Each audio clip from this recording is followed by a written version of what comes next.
It's winter in Bahrain, and I'm sure you can all agree that it's getting colder. Well, you haven't experienced anything like where our next guest is going. We're going to have a chat with Nabs Al-Basaidi, and he's going to the North Pole. That's right, you heard me, the North Pole. He's going to be the first Arab to attempt to walk to the North Pole. We're going to find out now all about his trip and his exhibition, so let's go inside and have a chat to him.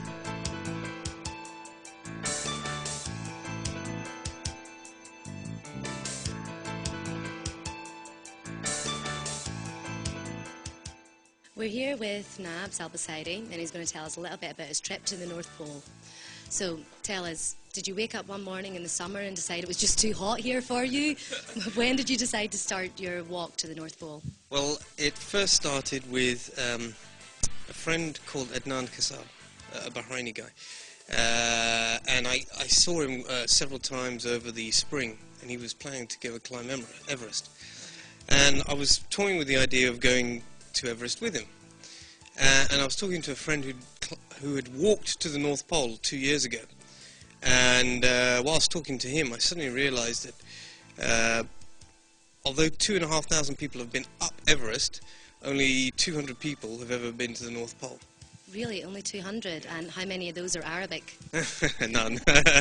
None. So you're actually going to be the first? Yeah, I probably would have been the first if I'd gone to Everest. I probably would have been the first to Everest, but it's just the fact that it's more unique to have gone to the North Pole. That's why I decided to go to the North Pole instead.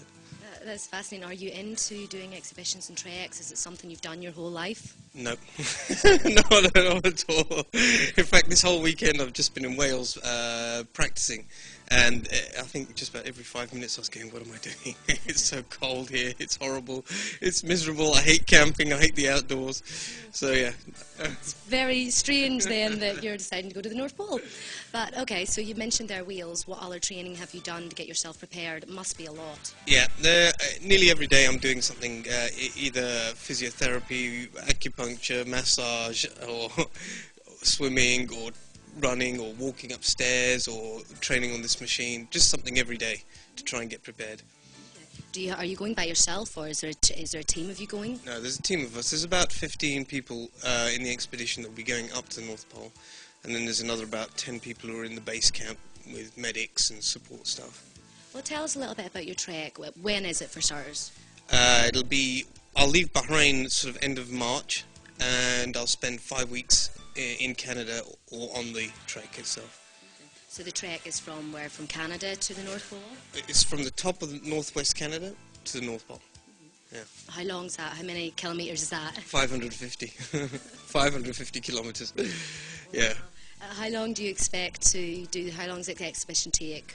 Well, the whole expedition will be 5 weeks. It should be 5 weeks from my leave to Bahrain to come back to Bahrain. Yeah. Is it dangerous? Yeah, it's dangerous. There's polar bears. Polar bears, and there's a whole sort of nature reserve of about 300 kilometres where we'll be walking through, and it'll be polar bear territory. So we'll be walking with shotguns. So have you actually been trained how to use shotguns and everything like that? Yeah, shotguns. We've been on a shooting range. One of our weekends was shooting range, learning how to A, scare them off, and B, shoot them if they do decide to come after us. That must have been quite eye-opening learning about that. Well, polar bears actually run faster than humans, so there's no point trying to run away. Yeah. I was going to ask there, do they climb trees? But realistically, there's not going to be many in the North Pole. No trees. The only thing you need to be is, if they start chasing you, is to be faster than your other teammates. Okay, well, I hope the other teammates are actually watching this. You heard that first. So what was your friends' and family's reactions when you told them that you were going to do this? Yeah, I think my mother just went, oh, okay. That was it.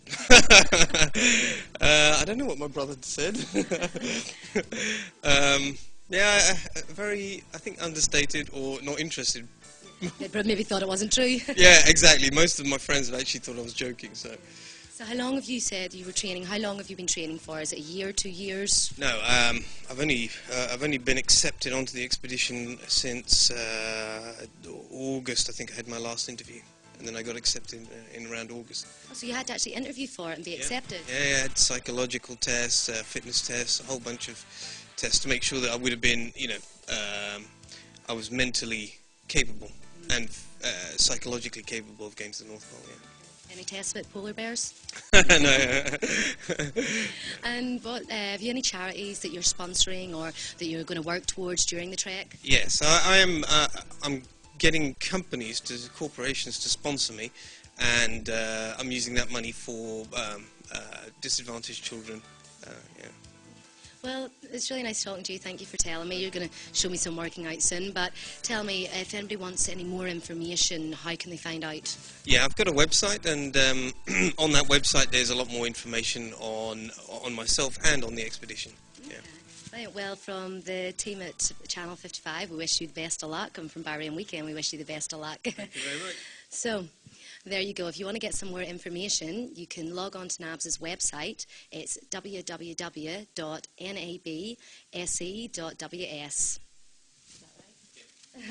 There you go, it's right. Take care, and again, stay wrapped up.